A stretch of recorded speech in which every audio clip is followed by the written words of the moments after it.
Want players to create VIP servers in your Roblox game? Here's how to set it up a private server. Enable private servers in game settings. In Roblox Studio, click Home, then Game Settings. Go to the Monetization tab and scroll to Private Servers. Toggle it on, then choose if you want them free or paid. Customize server price and permissions. If you want to change Robux, set the price here.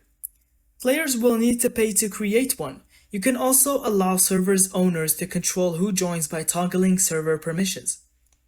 Save and publish changes. Click Save, then publish to Roblox as to publish the changes live. Now, go to your game's page and you'll see the Create Private Server option available. When players buy a server, they can name it and invite friends directly. Perfect for roleplay, team games, or exclusive hangouts.